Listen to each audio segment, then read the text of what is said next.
There's Dave. Okay, so I can't really see. It's so dark, but okay. Got a shadow. And Hank. Okay.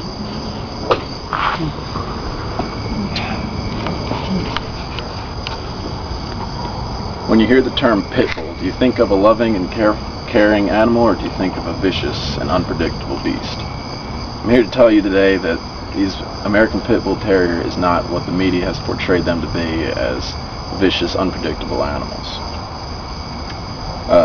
We'll start off with the history of the dog. It began in ancient Greece, and it was used as a war dog and fought alongside the soldiers.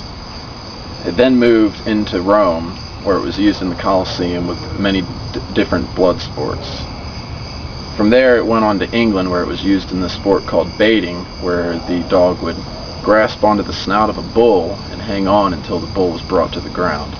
This became illegal after a few years, and then the sport ratting became popular, where the dogs were thrown into a pit with a number of rats and were timed on how long it took to kill these rats. This is where the term pit bull came from, because these dogs were thrown into a pit along with the rats and had to fight against the rats. From there, Englishmen brought the dogs over to the U.S., where dog fighting became very, very popular on the East Coast. As pioneers moved west towards California, they used these dogs for working and for protecting the family. They were bred much bigger and much stronger than the prior 20 to 30 pound Pit Bull Terriers, and were bred up to the 50, 60, and 70 pound range.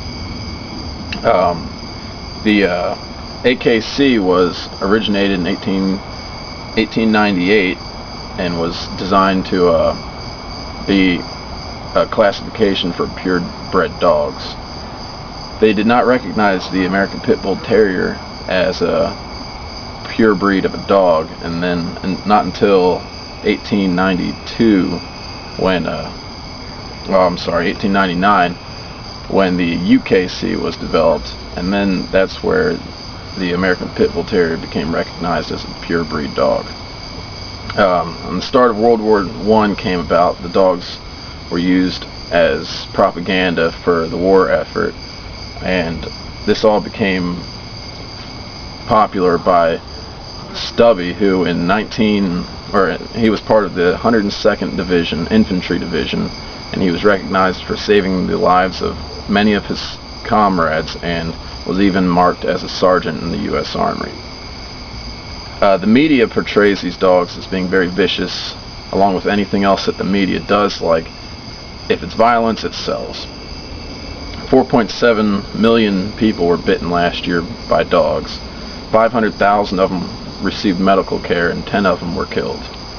Out of all of these dogs, the vast percentage of them are dogs below the 20 pound range, not from the typical pit bull and Rottweiler that you would expect. The most aggressive dog breeds are actually the Dachshund and the Chihuahua. The American Temperament Society has conducted numerous tests that show that the Dachshund and Chihuahuas received near failing grades of a 70.2 and a 70.3% on their obedience and temperament training. The Pit Bull and the Rottweiler, however, received an 84 and an 82.6% on the test. The government has tried to ban the ownership of Pit Bulls and has succeeded in many residential areas. Even some homeowners insurance companies are pressing for the ability to void a homeowner's insurance policy if it is found that a pit bull lives on the premises. As well as that, dog parks, many dog parks in different cities don't allow these types of dogs into the gates of the dog park. However, the smaller dogs that they advertise to get there are the ones that are more aggressive. It's not the dog breed itself that is at fault, it's more of the owners. Breeders who don't take responsibility and looking in the back history of dogs before they breed them often result in having two aggressive dogs mating and creating a litter of possibly more aggressive dogs. That, and as well as careless owners who don't train the dogs properly and who refuse to home them properly, have them in a fenced-in yard. That becomes a main issue and concern for why these animals sometimes attack. They are animals. They are very strong. They're bred strong. They can do damage to people and other animals. So if the training is not up to par, then there is a great concern for a possible attack on somebody or someone's pet.